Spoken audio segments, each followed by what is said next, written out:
Hi, Chris. How are you? I'm doing well. And yourself? I'm good.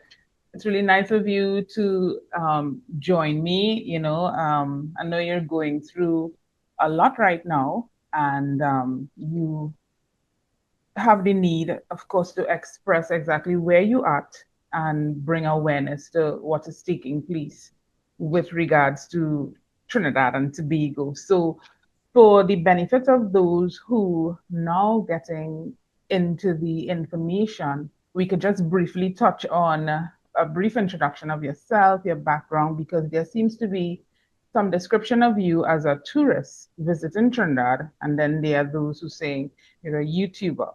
So just to clear up that information. Yeah. Well, I'm both. I'm a tourist and I'm a YouTuber.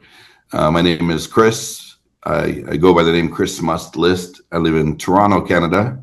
47-year-old man married with three children. Oh, That decided during COVID that I want to fulfill my lifelong passion of visiting every country in the world. that is beautiful. So before that, what were you involved in before, doing Business. business? As a 47-year-old man, I haven't had what most would consider a real job since I was about 20 years old. Okay. I've done everything from run nightclubs to I owned a shoe store to I owned a web development business and everything else in between. So I guess the web development led you into doing internet stuff. I mean, creating content because you're already familiar with the internet. Somewhat, I think everybody in this era has some sort of involvement in social media, despite whatever their background is. Okay. Is it that you like you're interested in geographical stuff, like interested in different countries? Trying to get an understanding of what will Yeah, interest just you. travel itself. I'm from Toronto. I think we are the most diverse country in the world. So if you walk down any main street for a mile or a kilometer, you're going to meet people from all over the world. So me growing up, even in elementary school, all my friends, one once was from Trinidad, for one from Guyana, lots from Jamaica, you know. So I always had that curiosity of, because when I went to their house was very different than my house, whether it be the food, the music, the way they Culture. celebrate. So I was always curious to see like what would it be like to actually visit those countries. And I mean that was from like almost birth.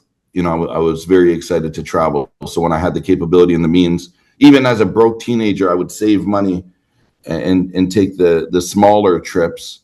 And I did it my whole life. I did it like YouTube for me is 5 years old. Traveling for me is 40 years old. Like I've been traveling a long time. Very, very, very, very interesting. And so you said you had a friend who was a Trinidadian. So of course, through discussion, you were exposed to the Trinidadians before, whether by culture or so. Yeah, And for sure. I mean, there are different type of YouTubers, and for my curiosity, you could do food, you could do different things. What is it that because, as you said, you were exposed to your friend's culture, you were naturally interested in culture that led you to go into communities? Is it culture is really an interest? Culture is huge. People. I just like conversation. I've Conversation. always enjoyed conversations with strangers. Yeah, Yeah. and like in regards to food, I love food. Excited about it. But when I look at YouTube itself, it was so saturated. It's still so saturated. It's because like anybody could really go to a restaurant and eat something on camera. Some people do it better than others. There's no doubt.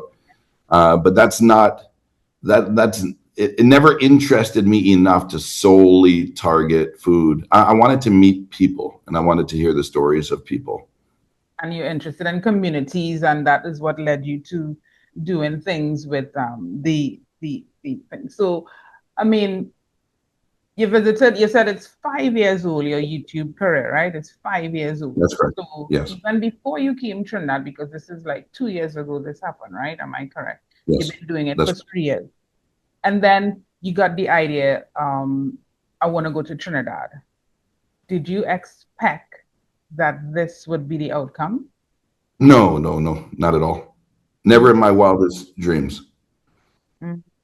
What was the intention to expose crime in any way, or was it just you just wanted to go into the community? Yeah, no, it's day to day life. It's reality. Like my goal is to film reality. not to create reality. Mm. And I believe you did that So I with don't go other into countries. any neighborhood and say, hey, every country I've ever been to, right? Like everybody deals with different problems. Trinidad, when I was there, it was a crime problem. My country, my city in particular, but my country, drugs it's an epidemic right now. Like as you walk down the street, you'll see people laying in the street dying from opioid use. We could ignore the problem as most people do. They just walk by and continue on with their day. Me, I like to look at the problem so somebody smarter than me can come up with some sort of solution. Like we can't ignore what's happening. And the biggest thing that I hear repeatedly, no matter where I go, is like locals will be like, well, every country is bad. And that's like the worst of the worst way to look at. Like I look at these people as that guy laying on the ground in Toronto is the son of somebody and possibly the husband and father of somebody. So, I don't come in with like an agenda. I didn't come to Trinidad with a list of like, hey, I want to expose crime. Crime exists. Everybody in Trinidad knew that. Look, if you pick up any newspaper any day or watch the news in Trinidad, you are well aware of what's happening, right? Well aware. So there's no secrets. It's not like I'm the only one that ever covered it. And it's not all I covered in Trinidad, but it's all that people are talking about. My Yeah. goal when I go to any country, including Trinidad, is just to simply show a side that most people wouldn't know exists. Uh, okay. So it had to be like really surprising that you ended up in this entire web of, I don't want to say confusion, or if you want to call it miscommunication. How did it affect you? How did you feel about the entire experience? See what's difficult. I'm not a criminal, but if I was, let me just imagine this for a moment. If I'm going to go rob a bank, I have, The I have the knowledge and the heart and the fear that there are going to be consequences to my crime, right? My attempted crime, whatever the case is. When I was in Trinidad for 3 weeks leading up to my first arrest, I was greeted by politicians, police officers, had the opportunity to speak to the police chief, spoke to Mr. Roger Alexander in length on video. And I got the praise of everyone. Everywhere I went, I would sit at a restaurant. The owner of the restaurant would come give me free food. Military officer would walk by and ask for a photo. I was being celebrated in Trinidad because people were very curious to see what's happening in these neighborhoods.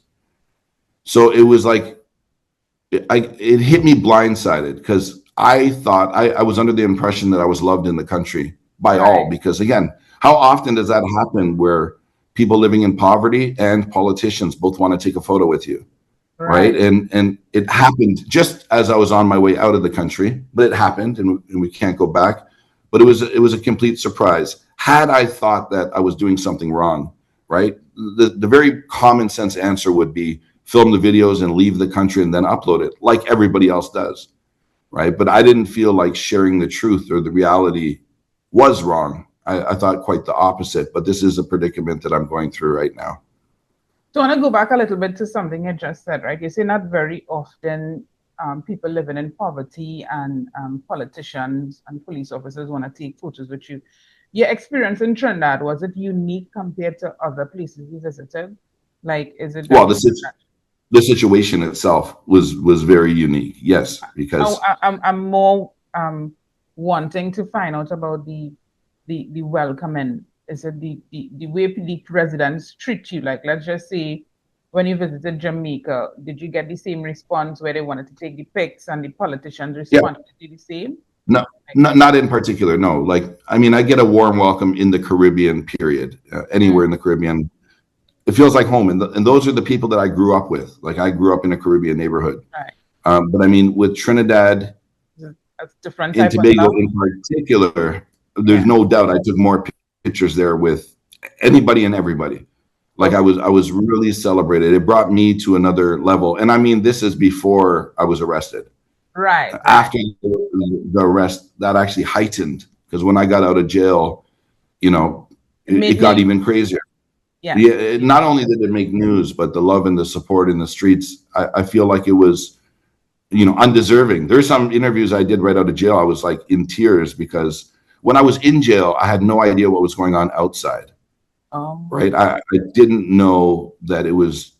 there I was a saw some shift. newspaper articles, but I didn't realize how talked about it was, and Mm-hmm. how I was like literally the talk of the country. But when I got out and I saw the support, and even I met some high school kids a day after I got out of jail. I was in the getting something to eat, and they're like, we want to be like you when we're older, like, and literally tears came down my eyes, right? I didn't realize the impact it would have, and I'm the type of person that thinks this, right?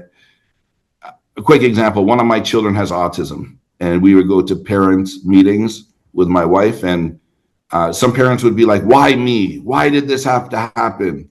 And I was always the opposite. I was like, no, I love my son to death, and if this is going to happen, we're going to get through it together, and I'm glad it happened to me. So with this whole case, I don't live with regret. Hindsight, I could go back in my mind and be like, well, I shouldn't have done this. I shouldn't have gone there. But reality, I know I didn't do anything wrong. I went into communities. I didn't tell anybody what to say. I simply hit record and uploaded what they said. That was one of my questions. I wanted to know if you have any regrets because, I mean, you said that the impact of your presence, there was a shift after the arrest. You realized that, let's say you got a little bit more popular and that kind of thing. But I wanted to know, is there any regret or is there anything now when you reflect, you say like, maybe I should have done this differently or I should have did anything differently or I don't live with regret ever in life, because that's not how we function. We can't live with regret. Again, I don't think I did anything wrong. I really don't. And just so people understand, the charge of sedition means the prosecutor must prove I came to Trinidad, meaning I went online and I bought a ticket to Trinidad with a list of intentions to cause havoc in your country, which is so ridiculous. Like, when I was at the forefront of a march for mothers that their sons died of gun violence, right? And I walk through the streets, um, nobody talks about that. Or when I showcase local businesses, or I'm at the carnival, or I went to the beach, nobody talks about that, right? Everybody's soul, their mind is on videos, because in the videos there are some guns. Remember, if I had only filmed that, and I filmed one or two videos like most YouTubers do and then run out of the country, I can understand why residents would be upset at me, right? But if I wasn't banned, and if I didn't have this current charge, I would have returned 3, 4 more times to Trinidad. Like, Trinidad's a country I deeply love, and I made so many friends there, and I promote it. Despite what I'm going through, I promote it the best to my ability to other people to go through and visit as well. and on your YouTube channel you promoted all those videos with the businesses and of course the mothers. Yes. Oh, Yeah, on all of them you did that. that's Um, correct. did it change the charge, the experience? Did it change your entire mind, entire your feelings, your emotions towards Trinidad? Do you think that, maybe you were targeted for some reason in any Yeah, kind of way? Do you think that it was a 100%. 100%. Uh, like, look, I was charged with like 3 other charges right? that couldn't stick, and then What they were throw those? sedition. Remind us what were those what was those One of charges? them was something along the lines of like promoting a gang or Oh, profiting off a gang. Then I was charged with money laundering, which is like nothing to do with that. And then when that doesn't work, oh, let's charge it with sedition. So I mean, it doesn't make sense. And again, they're saying that I publish seditious material, okay. right? But never once have they ever asked me to remove that. If it was very dangerous content that I came here that could disrupt the country, why wouldn't the first thing be like, Chris, take that video down before people see it, right? Okay. I was the one that asked them, would you like me to take the video down? They're like, no, you don't need to take the video down. So I Oh, do feel like I was targeted. And the simple reason is this: I'm a tourist. They don't want 100 other tourists to follow behind me and start showing the world the reality of Trinidad and Tobago, right? Not everyone's going to be like me. A lot of people will come in just to build a name. But what they did struck fear in a lot of YouTubers, right? I Right. can tell you, like, I'm very, once you're in YouTube for 5 years, I have a friend group of 100 YouTubers, all of which said I would never come to Trinidad and Tobago. And they don't even film the content I film, but there's a fear. Well, it's like going to North Korea. Like, why is Trinidad in the same category as North Korea? Right. But there's a fear that I'm not sure that when that person decided to charge me, I'm not sure if they thought about, I don't want to say the consequences because that sounds like I'm threatening somebody, but thought about the implications that are going to be passed around the world based on these false accusations that they've charged me with. Yeah, because in the last 5 years, you see YouTube content and YouTubers is on the rise in a big, big way. A lot of people doing it, and tourist travel, tourist documentaries, traveling to different countries. So of course, we looked at it as an opportunity to increase our tourism value and all of that. But this brought a different outlook on that, Yeah. that market and all of that. When you went to Jamaica and did the content, I want to find out, would you describe the content as similar in other countries? Like, did you ever had the experience, or did you do any content at all where you went into Jamaica, into the communities, and had a similar experience with maybe gangs or anyone into criminal activity? Uh, I met gangs in Jamaica. They're not as brazen to show guns. So In Trinidad, Trinidad content was unique. That was the unique not, part. not unique. Like in Haiti, the gangs are very similar. So all my Okay, Haiti videos, a the similar. Haiti videos are worse, because not only are they showing guns, they're shooting guns in the Wow. videos, But you right? did So not, that's and you did not have any legal consequences in no, Haiti. no, no, no. I actually went and found he's on the FBI most wanted list. His name goes by Barbecue. He's the leader of the gang that's terrorizing the country. I went and found him. I think he's got a $5 million U.S. bounty on his head, Wow. and no problem, no. And I could return to the country. See, nowadays the wording journalist has changed. 10 years ago, a journalist needs a certificate on their wall, in a degree somewhere. But nowadays, anybody could be a journalist covering news. Like if you look at 9/11, what happened in New York, the best coverage, the most real coverage, is the average person that picked up their phone and filmed what was happening, not somebody that has a degree. So things have changed. Like when I publish something on Instagram, I get 5 to 10 million views every month. When I publish on YouTube, it could get 2 to 3 million views every month. I am a self-proclaimed journalist, right? So people are looking to see what it is that I'm publishing. When were you first informed, or when did it come to you that this is something that you're going to be in trouble for? Were you told, or When it happened, when it like when they call your phone? the night before it, I got arrested. I Okay. got calls. My phone was ringing, and I don't answer phone numbers I don't recognize. Mhm. So this number kept calling, so I answered, and they said it was the police, and they would like me to come in for questioning. At that point, I asked them, is this a necessity? Because in my mind, I was trying to buy a ticket to leave in the morning, Okay. right? So they said, no, we would request you to come in, but it's not a necessity. So I hung up the phone, and I went to the Canadian Embassy to see what kind of help they can give me or any advice or guidance. And their advice was the same: leave as soon as you can. I think at that time it was around 6 or 7 at night. There's no flights. So I went back to my Airbnb to look for a flight for the next morning. Because I filmed the interview with Mr. Roger Alexander the day before, I also called him for advice, right? He was off duty as a police officer right now, and he said they can't force you to talk, right? And that was as quick as our phone call was.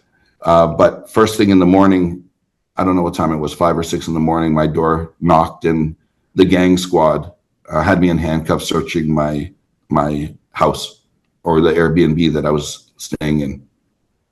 While you were in Trinidad for the 3 weeks, you will film the content and upload immediately. Yes. Okay, so probably they looked at it then, and for whatever reason, the content triggered the response that this is something illegal. And how Yeah. many days were you in prison for? To be honest, I don't even remember now. I went twice.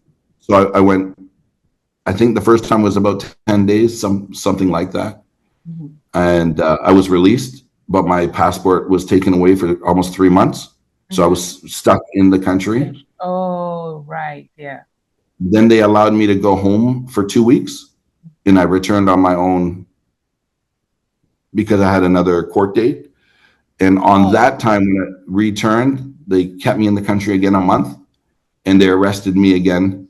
And on that charge, they said I re-entered the country on a tourism visa, and I didn't apply for the right visa. So they arrested me again and started the deportation order, which includes a lifetime ban. So at this current time, I am banned for life. most recently, you started to vlog again about it and you wanted to Yeah. bring attention to the case. So bring us up to speed on exactly, well, first I want to know, like, within the 2 years, what have you been up to? I know you've been always consistently posting your videos. What have you been up Yeah. to? How has life changed in terms of it made international news? So back in Yeah. Canada, how were you received? What happened there? What was the opinions amongst your community? Yeah. Uh, Nothing like in my mind, not much has changed. But I mean, I'm in Rio de Janeiro right now, Brazil, and I was walking down the street, and a man that spoke no English came up to me yesterday saying, Trinidad, Trinidad. And he was going like this, Trinidad, like with handcuffs. I mean, so there's no doubt the world that pays attention to YouTube heard about what's happening. Mentally, it's been a lot of stress, the most stress I've ever had in my life, because it's all I really think about. You know, as the court date comes closer and closer, I am supposed to be in court July 22nd, 23rd, and 24th in Trinidad and Tobago. Physically, I'm still banned from the country, which nobody can explain to me how that makes sense. Mr. Roger Alexander came and did an interview a couple days ago, and I read the quote. I didn't hear the interview, but I read the quote saying that he will grant me access to return. That was a verbal confirmation via the media, but there's been no response. You know, in order to come back to the country, we need certification, we need documentation, and nobody from his office has replied at all. And what my lawyer, Mr. CJ Williams, has requested in the documentation is he's not the deciding factor as to what goes on with myself returning, because he was a participant in my videos and there could be bias, and all our request is for a real trial, right? An honest trial where I'm given opportunity to defend myself, and for him just to take himself out of the position of being the deciding factor whether I come in or if I don't come in. So he took him. Oh, that is a request for him to take That's himself out. that's right. But his response was, I think it's a local term, something about cow doo doo, something like that. Like he said, our request for him to remove himself from the trial is complete cow doo doo, or something along those lines. Okay. So since the article where he said verbally that he will grant you permission to return, did you all try to reach out? We've done what we can do. Like, we submitted the documentation. Just so you understand, before we submitted the request, the prosecutors have been submitting the request for months, saying how are we going to have a trial for this gentleman and he's not allowed in the country. And you have to be here physically for the trial. It can't be virtual. To be honest, I'm not too sure. We had one judge for the first year and a half, and she got promoted, so she got taken away from my situation. A new judge, which I see in the media right now, is being questioned for illegal activities. So there's a good chance that the judge will be replaced again. So I don't know. I don't think anybody really knows as to what the next step is. All I do know is on the 14th of this month, we have what is supposed to be our last virtual meeting to confirm everything's to go ahead on the 22nd, which really doesn't give us much time. Like, the 14th is in 10 days from today. And it's like we had 2 years to get this right. Like, in 2 years, why did everybody drop the ball? Prosecutors have been asking for months and months for my return with no response. And then Mr. Roger Alexander goes in the media with a very arrogant response, like, "Where have you been? Like, I just want a fair trial. I know I'm innocent. I just want a fair trial, and hopefully that's what I'm given." You have a lot of support. And then there are those that said, you brought a sort of embarrassment to the country with the content. How do you feel about those comments? Yeah, Especially, I agree with both. I agree. And everybody is open to have their opinion about me. There's never going to be a situation where 100% agree. There's no doubt. Listen, if I invite you to my house and my kitchen's really dirty, I mean, I have stuff all over the floor, there's food in the sink, and you see it, I'm going to be embarrassed. I did it, I caused it, but I'm still going to be embarrassed because you saw it, right? So hopefully that embarrassment helps clean up some of the situation. Maybe I'm so embarrassed by it by before I invite somebody over again, and I'm using this as a metaphor, maybe I clean up my act. If I want to be a country that people want to come to, maybe I put some efforts into cleaning up my country. Right? And I don't mean the physical dirt. I mean, there's a problem. There's no one in Trinidad and Tobago that says there's no problem. There's no crime problem. It's impossible. I hear it every day, whether it's a home invasion or kidnapping or murder. And it's not just gang members that get shot. We know this, right? We can see this. I see the news internationally, what's happening in Trinidad and Tobago. It makes frontline news all across the world. oh, So there's no wow. secrets. I didn't expose something that people didn't know exists, right? I simply talk to locals. And if you listen to my questioning, not just jump to the fact that there are guns in some of my videos. If you listen to my question, I ask, how do we bring peace to your community? Right? This is not somebody that is seditious. This is not somebody that I could have made my videos a lot worse. Like I could have gone in with that focus. But instead in my videos, I'm encouraging people. And the best answer for me, for those people that are against me, the videos are all still live. I encourage you to look through the titles and see not all of them are bad, like what people would consider bad. And even more important than that, read what the people's thoughts are. Like read the comments under the videos. There will be people that say, oh, those gangs are dangerous. But there are hundreds of thousands of people saying, I got to go to Trinidad because they know and I know they're not going to go into those neighborhoods. They're going to go experience the best part of it. Right. So I understand people have an opinion and they're welcome to their opinion. But as long as I know that I had no ill intention and I didn't come there with any agenda to make Trinidad look bad, then I can live and I can sleep with myself. From the outside looking in, do you think that Trinidad have a very alarming high rate of crime, Yes, very yes. high, compared to other places? There are worse, but that doesn't. I would say Trinidad's in the top tier. When it comes to that. So Like I like would put out of the places I've been in the Caribbean, I'm gonna put Haiti as the worst right now, crime related, and I'd probably put Trinidad number two, up there with Jamaica. before Jamaica or after Jamaica? Second and It's third some. or I think okay. At the point that I was in Trinidad, I would say Trinidad had a bigger problem than Jamaica has. that is very, very alarming. It is Yeah, that.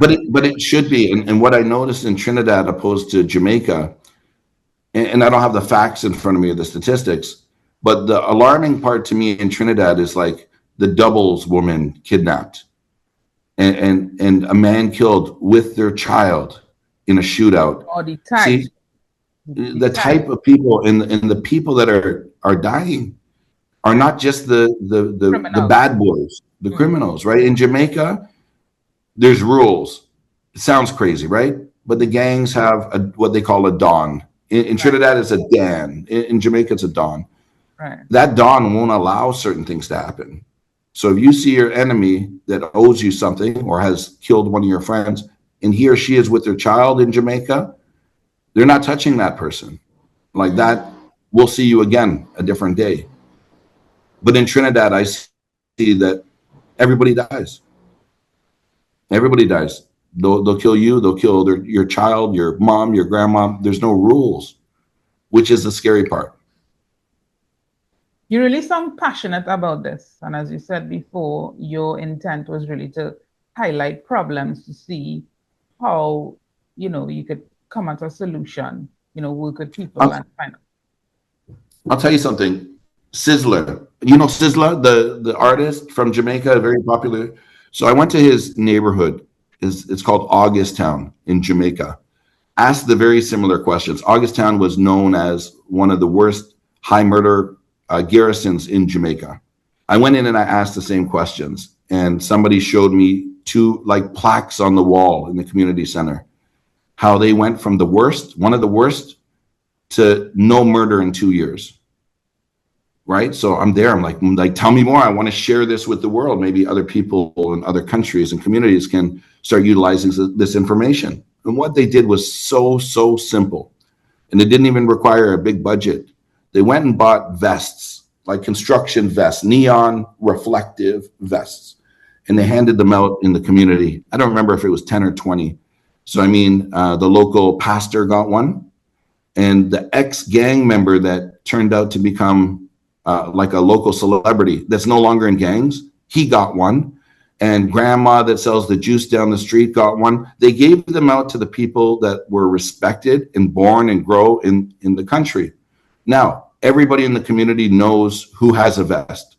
Okay, they wear that vest outside with pride. It's not a job. This is volunteer work, but every day they put on their vest when they're out and about in the community. Now, if somebody in the community did me wrong, okay, whatever they did, they stole my bike. In the past, I might get my gun and go shoot them. Now, I'm taught to go speak to somebody with a neon vest. Let them be the mediator. And you sit back and relax and calmer heads prevail. And now that person with the neon, the community leader, can then go to the person that was suspected of stealing the bike and either to get the bike back or come up with a solution. So how did a community like Augusttown, which statistically had murder after murder, every week there was murders, go to no murders in 2 weeks?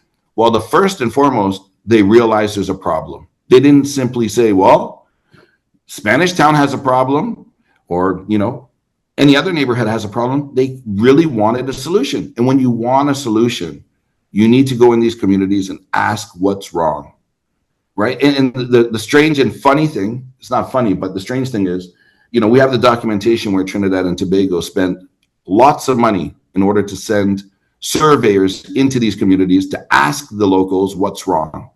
They sent this, right? Like, this is part of my trial, but it wasn't documented to the world. It was simply written in the notebook.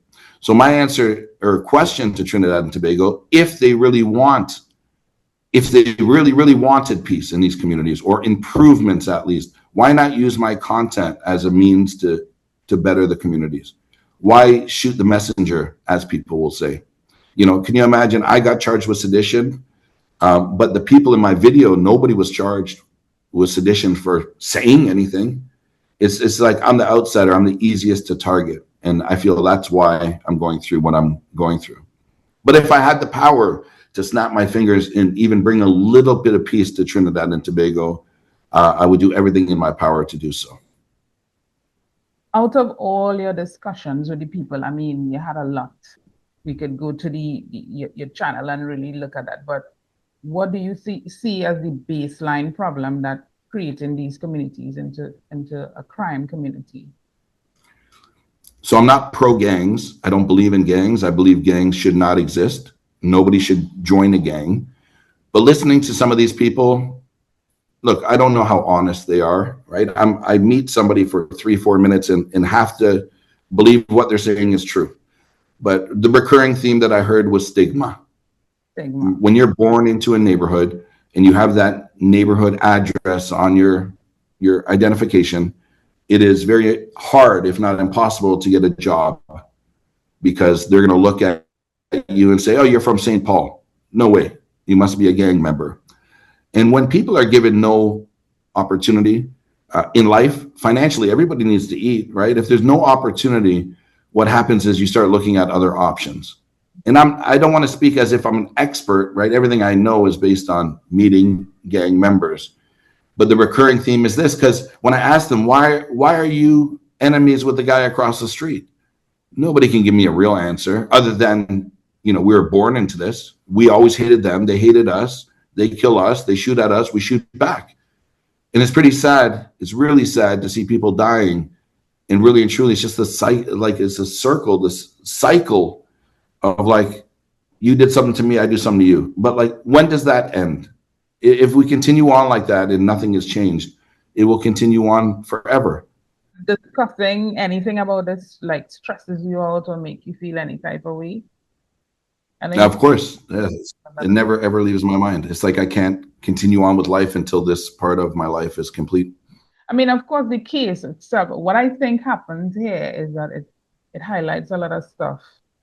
And I think, sometimes something have to happen in order for something to happen. As you Yes. said,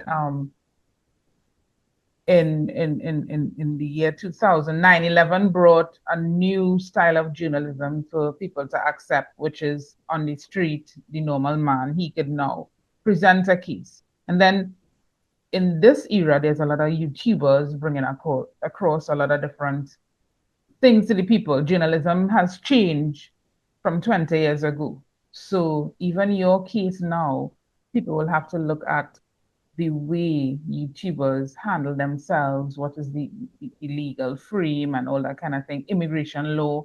A lot of things happen through your case. So it's kind of like, you're the martyr or like the person. Hopefully not the martyr, the example. Yeah. That's the wrong word I use, but No, it's okay. figure that came and created because a lot of people, as you say, paying attention. This has been probably the first case. Have you ever did any research to see if there was any journalists or any YouTuber ever had this experience anywhere at all in the world? Like, are you the first? Well, I'm sure it's happened in communist style countries, Yeah, like like North Korea or something like that, but not in not in the my part of Caribbean. the world. Right, right. Wow, wow. I mean, so from here, okay, let's just look at the outcome. You do not get the right documentation to enter into Trinidad and Tobago. What happened? Well, the judge, that was the previous judge, Right. and right now I'm not sure if he's going to be my judge. Out of frustration, said, if you're not here, then we'll find you guilty, and we will involve Interpol, and they'll collect you wherever you are in the world. Hopefully, that's not the case. I've done everything in my power, and to be honest, I don't even feel like it's my responsibility. For the people that banned me, it's their responsibility. Like, there should be people in place. The same people that banned me should be the ones encouraging me to return, right? Not keeping me out of the country. So it's a little confusing. And again, Mr. Roger Alexander in his last interview said that somebody must have fell asleep at the table. That was his quote. Like, how did they let this happen? And somebody must have fallen asleep at the table. Do you think he's in support of you by some of his comments? Look, I've spent an hour with him, an hour and a half. I can't assume what he thinks or what he doesn't think. I liked the gentleman. He seemed like a very personable person. When he won his new seat during the last election, I shared it with my audience, not from a political standpoint, but from a friend standpoint. Like, congratulations, you have a new position. And he thanked me, and we sent a message back and forth. But I don't really know the man, and I don't know what his objective with me is. So this might seem strange, but I look at everyone as my enemy. Like, I just don't know what his goal is. Nice guy. If I see him, I'd smile and wave and shake his hand, but I just don't know. I don't know who to trust, or this whole process has been very tiring on my mind, and I'm so excited just to get it over with. Okay, did that not trust and or not, lack of confidence in people happen after your experience in Trinidad, or were you always a person with that person? Yeah, it played a lot to do with it. Once I got arrested, not only am I dealing with this myself, if you went into my email address or my inbox on Instagram, almost every single day of the week, I'm getting messages from people, not only in Trinidad and Tobago, but Jamaica or Belize, like, hey, I'm going through criminal problems, and people are using me thinking I somehow have superhuman powers that I can make their situation go away. Okay. I can't, but sometimes people just want to be heard. Yes, I think it's that. So How for example, like you felt. I was selling food and I was arrested and I lost all of my money and I don't have a lawyer. Can you offer me a recommendation? Do you respond to As those? if I'm somehow an expert. I try verbally to say that, whatever your case is, stay strong, but I'm unable to help. But I mean, over the course of 2 years, I've gotten thousands and thousands. And you know what? As a person that has emotions and feelings, I feel for the people. I read them, Yes, I can feel but there's nothing I can do. Even sedition, even like the charge of sedition, I've had at least a dozen people in Trinidad and Tobago say that they've been charged with sedition, and they're in court right now, or like they're in the process of going through court. I don't know if they want, like, I don't know what they expect of me, but it does weigh on me, as does traveling. I go into these neighborhoods, people get my phone number, they'll text me, like, my mom's sick, I need medication, or my daughter needs schooling, or this is all the part of YouTube people don't realize. They see us on camera. They don't see when a mother's sending me messages that I met for 2 minutes in one video and she's crying saying, I need $200 today, or I have no food. right. Right? Like, people don't see that side of it, but everybody is different. I'm sure some people block. The best of my capability, I send money when I can, when it's realistic. I don't have endless money. I wish I did, or I could help more people. But that's aside. When you just go into a country and you leave, it's very different than when you go in and you become friends with people and you fall in love with the country, like I have for Trinidad and Tobago.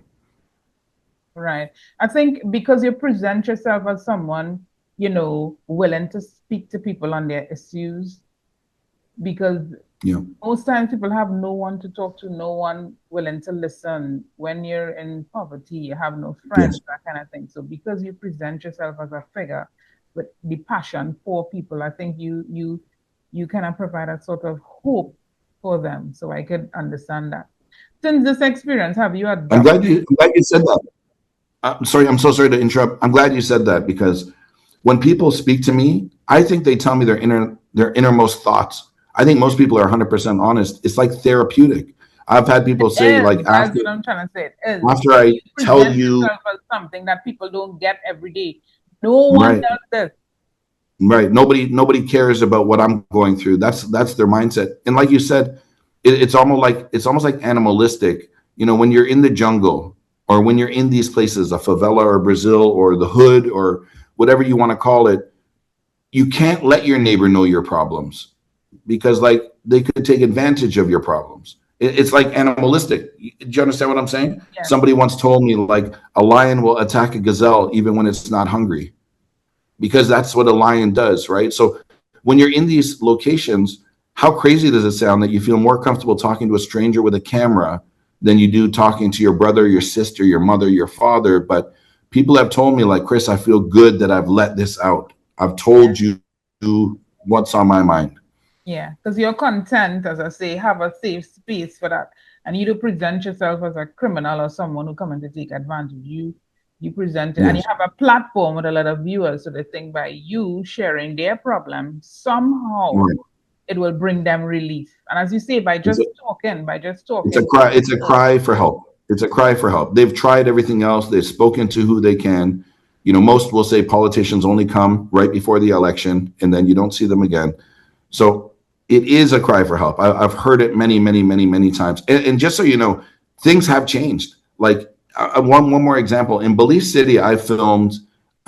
It was called. I called the video "The Swamp People of Belize City," because they went and they set up a camp on the swamp, knowing the police and government can't really go on the swamp, and they build wooden shack homes. Right, most of them, they had nowhere to stay, so they made something of it. And some people, that when they watched the video, got 600,000 or 700,000 views. They're like, Chris, this is disgusting. You're profiting off the life of this. That's their mindset. When I went back 2 years later, every single one of those people owned property. The government saw the video and said, we can't have this, especially now that the world saw. I went back and those families were crying, saying, Chris, if you did not show the world what's happening, we'd have no solution. Like, these are real, factual things that have happened, positive things that have happened. and one girl, her university got paid for. One of the men in the videos was a drug addict, and he was chained to the house. Okay, the sister had like a shackle on his leg, because if she goes out to work, he would go out and use drugs and possibly die. So Right. guess what? The government could have went in and said, that's a drug addict, let's arrest him. Instead, the local pastor that has a rehabilitation center said, I'm going to give him 1 year free to come inside, live here as a resident, and we're going to clean up his act, and then we'll help him get a job. Now this man's construction, within the time I went, he had his own house, right? So some people that look at things negatively will find negativity in anything, right? These people think I'm profiting. Like, the average trip I take is like break even. Like, I spend more money than I make, but their mind is, everything is, they think Mr. Beast. Oh, Mr. Beast makes millions of dollars, so Chris Muslis came into our country and made millions of dollars. I give away the majority of the money I make, whether it's an airplane, food, hotel, or giving money on the street, taxis. Like, the money disappears. I'm not, like, if I could pay my bills every month and my kids go to school and eat and I can pay my rent, I'm content. I was a lot wealthier before I started this job of YouTube. Do you understand? This was not a pay upgrade. This was something I'm passionate about. But I think if people realize that, if they could see in my bank account and see that they have more money than I have, then they would understand that I didn't come to the country to take advantage. It's so ridiculous. It's like the opposite. Yeah. It's the opposite, but people won't listen. They when somebody has a mind, they think they know it all. They think they know better than me. This is not money driven for me by any means at all. The Belize story, did that happen before your experience in Yes. Trinidad? Okay. Yes. So that and is an also example to show, of positivity. your intent and how you try to do stuff, and there is also positive results coming out of you highlighting it. And Belize City is up there, with gang problems and murder problems. Very small country, big country, small population. But also, who else reached out to me from Belize City was the university. Now they're physically located in Miami, the criminology university, but they reached out and they're like, Chris, we need your help. We've been trying to get this type of information for years, but these gangs won't talk to us. Can we have a conversation? And their conversation is not, where does Bill live and how many drugs does John have in his house? Their question is like, help us get to the underlying issue. What is causing these murders? Because they care. Like, this is crazy. Like, they care. So instead of persecuting myself or the people in the videos, they want a better understanding of what's going on so they can help try to come up with a solution. And I had multiple conversations with the University of Miami. And that's another example of how Belize really stepped up and did something.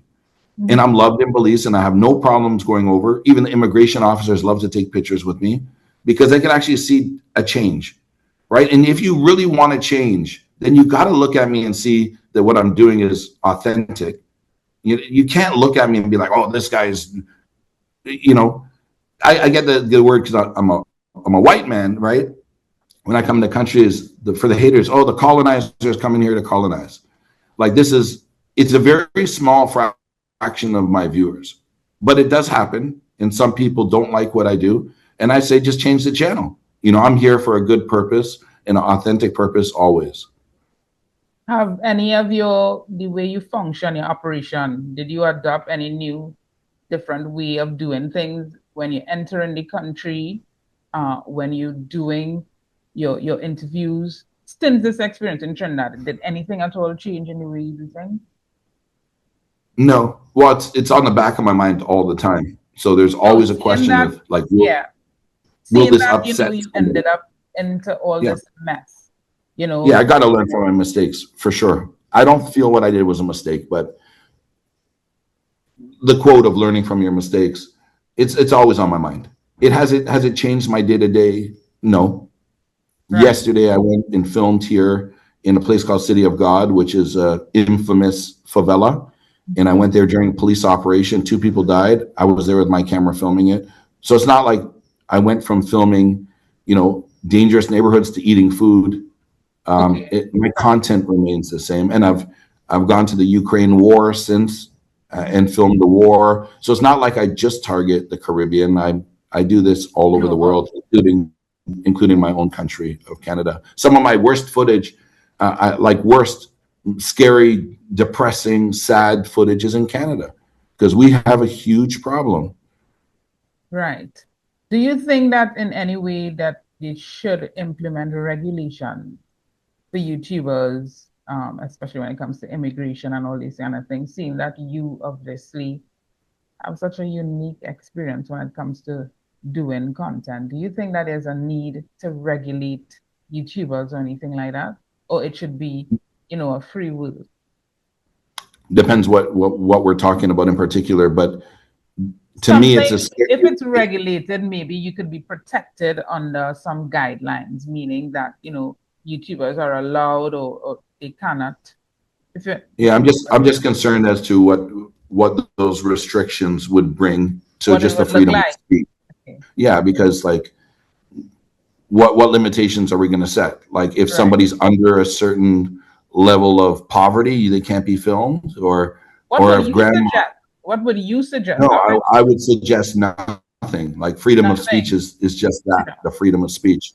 You Okay. can't pick and choose what to film. It's a free country, from my understanding, and the rules in Trinidad and Tobago for tourists, I automatically adapt or adopt your rules. It's not like I have a different set of rules because I'm a Canadian.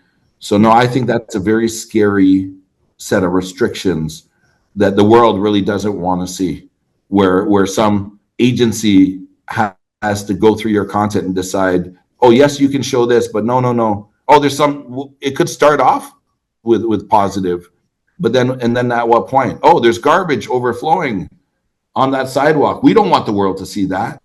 Right. Let's not allow that, right? Or like it, or somebody just robbed a bank and I'm a bystander and I just film it. The police. Oh, we don't want the world to see that. That's Mhm. a negative. Like where do the limitations start and end? So And I'm a believer in free speech. Most countries have some sort of guidelines legally as to the freedom of speech, and I believe that's a very important um, opportunity for us, whether we're in our own country or whether we're in a neighboring country or etc. do you feel that this is a sort of attack on your freedom of speech and your freedom For of sure. movement? And it wasn't even my speech. Like it wasn't. Everything I'm going through is not something I said, right? And it's not something I encouraged someone to say, right? They It's felt it. crazy to me because, like, I'll use an example again. Somebody robs a bank and I record it, right? And let's just say, for example, you see that person's face, and I'm arrested for recording it, not the person that robbed the bank. So the person that said what they consider a seditious statement was never charged or arrested. And I'm not suggesting that they are. They said what they said because those were thoughts that they had. But for me, for publishing to me, I'm very surprised this has gone on as long as it has. When I put a simple Instagram post up 2 days ago, 300,000 plus people saw this, right? Like, why would any country, including a country that has a tourism board and wants to encourage tourists to continue this path of, like, what is to benefit from this? Like, in my mind, this should have been, I would have left the country the next day, even if they would have kicked me out, and it would have been long and forgotten. Instead of, it's like it's still in the news, it's still being talked about around the world. For what benefit? Who benefits? Like with a crime, with them charging me, they have to prove somebody benefited from this crime. I had no stake in this. Like, I'm in and out and I go on to the next country. So I'm very confused as to why it's carried on this long. So let's just say on the 22nd, that's when the trial begins, right?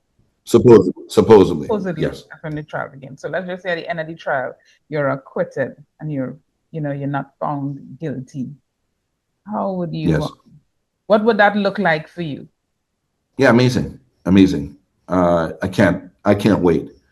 It's again, it's been something on my mind. I don't really have a lot of things on my mind that stay 2 years, See, and with for the this. threat of jail time, that's the scary part. Yeah. Right? But I you'd have don't to like be jail, okay. right? I don't But like that will jail. have to And take place in Trinidad. Sorry to cut you. Will that have to right, take place yes, in Trinidad? that's correct. Yes, but the judge had also said even if you are found guilty, it doesn't mean that you will serve jail time. But there is the opportunity for that. They'll have to decide how bad it is what I've done. And so far, the judge said he hasn't looked at the video itself in question, and he'll wait until the trial to do so.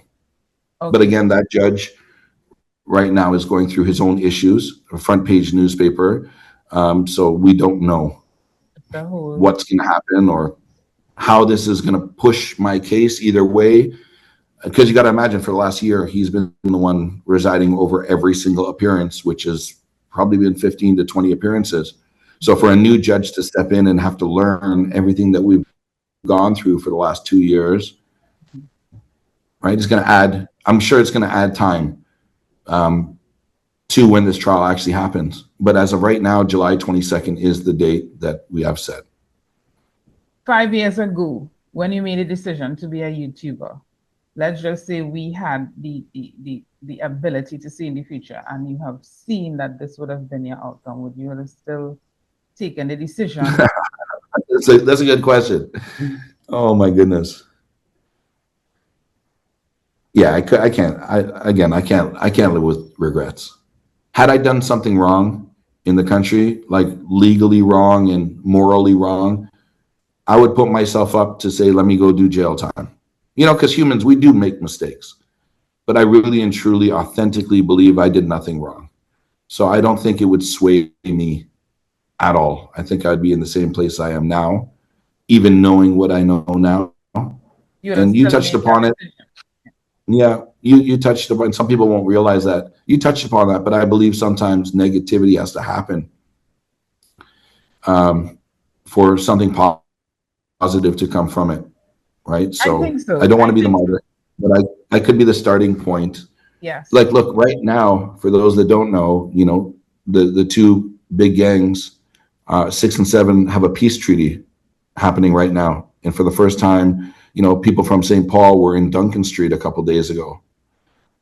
This has changed. Will I take credit for it? Absolutely not. But it's changed, and something happened. Whereas the two neighborhoods that have been killing each other for years and years and years, for the first time, they entered each other's neighborhoods with no police, no security. And is it complete peace in Trinidad and Tobago? No, but it is a positive step forward that I think the country deserves. And I can't wait. You want to know my biggest celebration is when somebody says, Chris, the murder rate has dropped 50%. You know, more important than my case, I'm one person. You know, people know I left the country.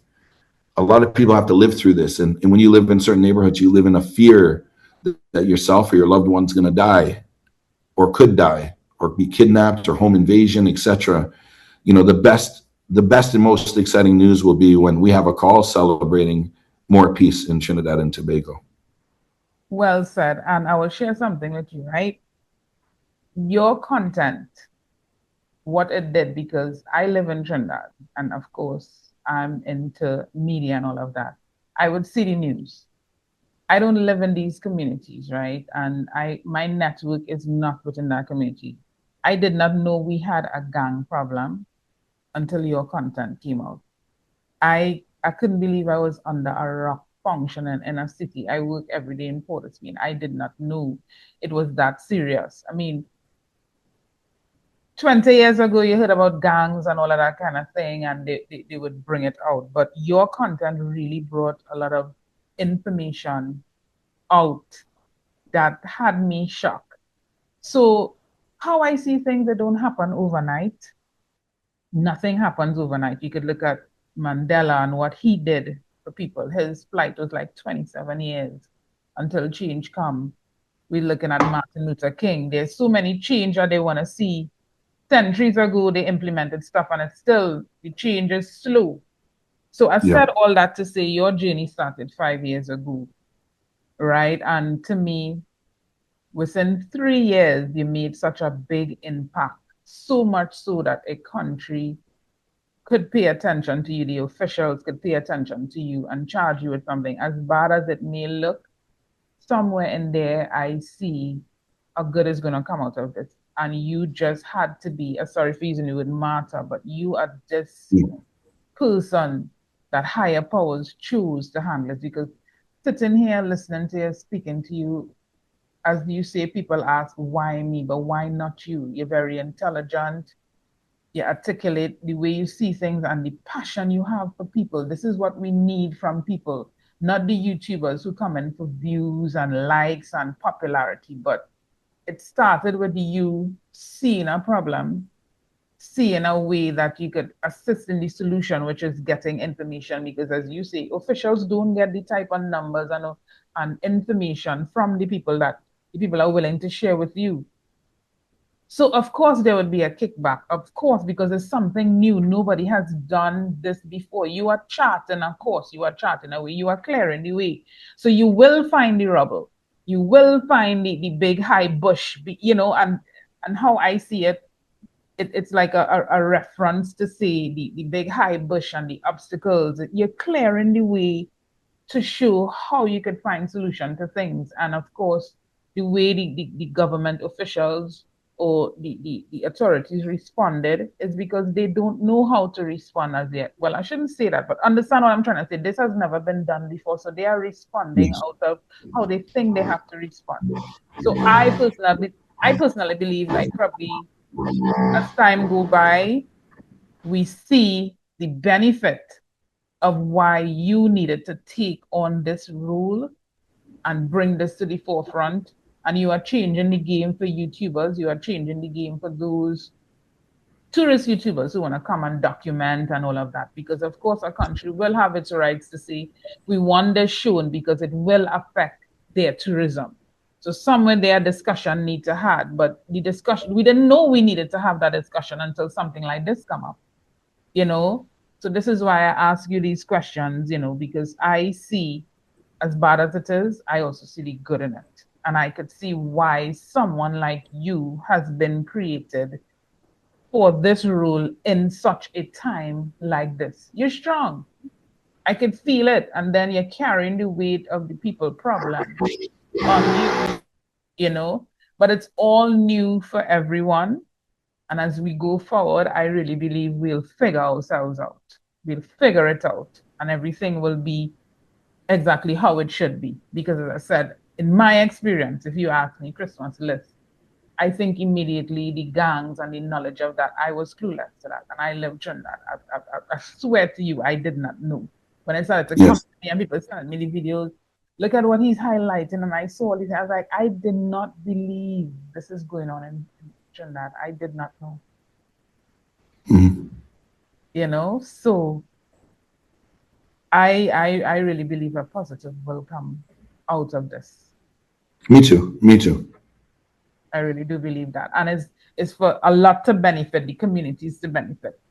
So basically, since this happened, you have not stopped traveling and it hasn't affected your immigration in any other No. country. Only Trinidad you have that. And it did it affect your integrity in any kind of way, like your day-to-day life, or because now you have No.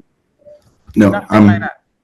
No. Nothing at all. But the sad thing and the unfortunate thing is, like, if you search my name, the first 100 articles are going to be arrested and About that. jailed, Okay. right? So it So could it like, could hinder me moving forward. There's no doubt. But as of right now, because there's no guilty charge or plea, yeah, but there I'm treated as an innocent individual.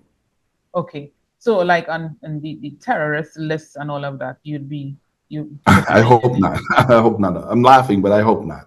I hope I don't make any of those type lists. okay.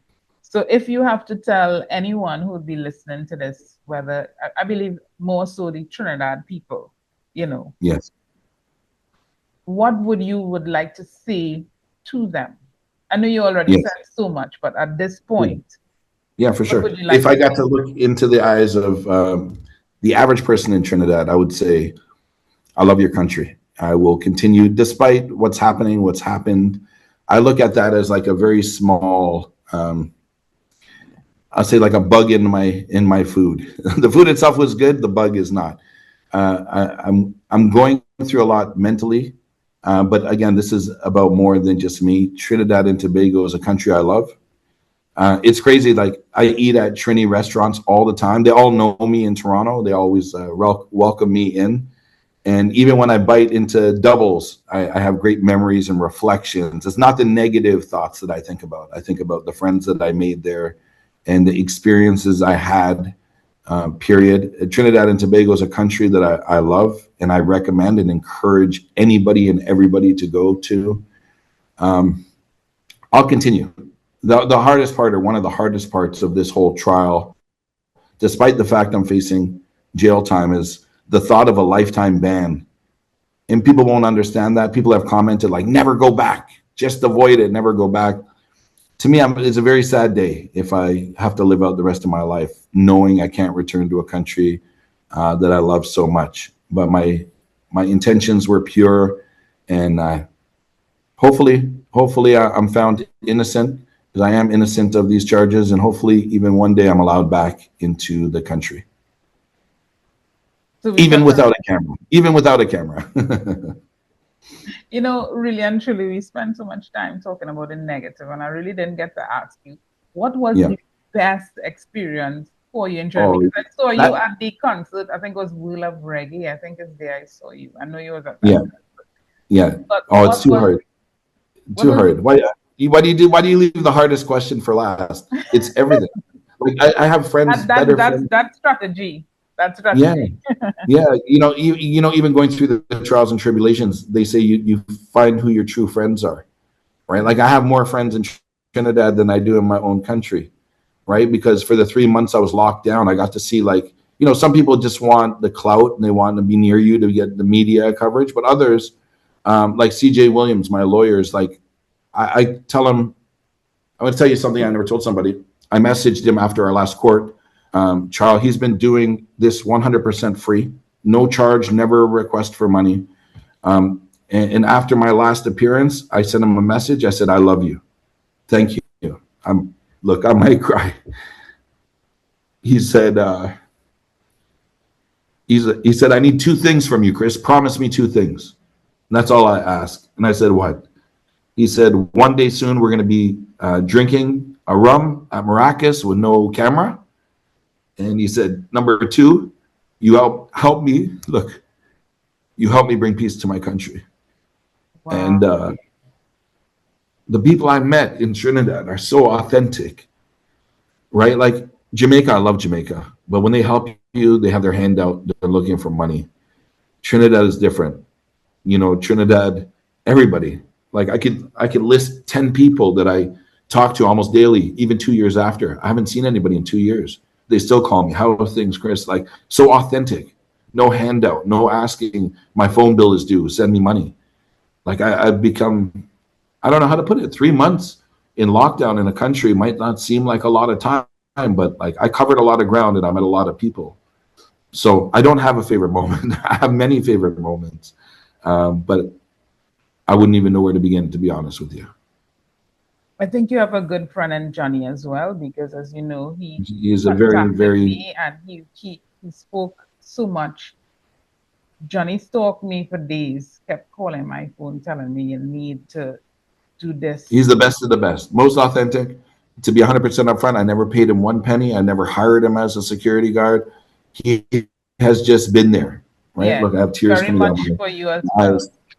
I I know what greatly, you say. greatly, greatly appreciate You are loved. him and what he's You are done for loved. me. Yeah, he's been Yes. on me. So you are loved, and he's very, very much interested and concerned as well. So what you're saying is really, really true. A lot of people in Yes. Trinidad do support you and do honestly love you. I think you have a lot of followers from Trinidad to street See, love that's you. what's making me, you're making me cry again. Jail doesn't make me cry, True. It's but the true. emotions of Even people and me, support. Yeah. No, I'm we think it's grateful. unfair. We don't we Yeah. see the good in what you're doing, and you're right. Trini people, not just on the money, because here is such a good time. As I say, even me, I live here. I feel so comfortable, so safe. I Yes. did not know all this going on in my country, because my life itself, it don't, the threads don't cross, because you're so Yes. comfortable in Trinidad to that point. We have a lot of issues, the prejudice, the political fights, the whatever, but living in Trinidad, you could still feel good. There's still love, there is still, and you're Yes, right. for And, sure. and I'm really happy you said that about our people. We won't just message you outright to take advantage of finance. We more will come over, let's eat doubles, let's, drink a No, rum, but it hasn't. share I'll a be cup. honest, it hasn't happened. I can't even think of one instance off the top of my head in Trinidad and Tobago since I've left where somebody has asked for help. All the messages, like they give me their More problems, encouragement. but it's more like conversation. Like, what do I do in this situation? As if I'm an expert in the judicial system, which I am not. But Yeah. I mean, it's the pride of the Trinidadian people. Even when they need help, they're like, the quote is like, "I'm too proud to beg." Whereas in other Caribbeans, they're not too proud to beg. They will have their hand out and they will expect the world, including here in Brazil. I've been here 3 days. Two people want a computer, one person wants a phone, and life to me is very different in Trinidad and Tobago. And maybe even that is one of the reasons why I respect Trinis so much, right? It's been an incredible experience, and as just to reiterate, I believe that I'm the perfect man for the job, and um, let the fight begin. I don't know how else to put it. We will see a great outcome. We'll be back here talking about I the hope so. acquittal and everything. I honestly believe that. I feel that energy. I really believe in you and the best in you. And thank Thank you. you so I don't know much. if anyone officially thank you for what you've done, but you did do a lot. And yes, as I said before, there's always a domino effect. So first, Yes, when there's a problem, you have to highlight the problem. And I think that is what you did. You highlighted the problem. As bad as it is, there's consequences, yes, but the higher powers will deal with that because it was a good, the intention was a good, it was not a negative. You yes, highlighted the problem for us to know there's a problem. And obviously, when you identify a problem, then you could know how you're going to deal with it. So today, I think you two could take some credit. You don't want to take all in part of the, the solution that happened here with the gangs, because before we didn't know there was a problem. It was just happening. So you and your works and your time and your revenue, your money was spent, your financial output, everything, your physical output, you came and you did it, Chris. You did it for us. And yeah. we are, Thank of course, enjoying the benefits of that now. So thank you so much. Because as you say, you didn't have to. Your life in Canada is good, but the passion, and your passion was to solve it.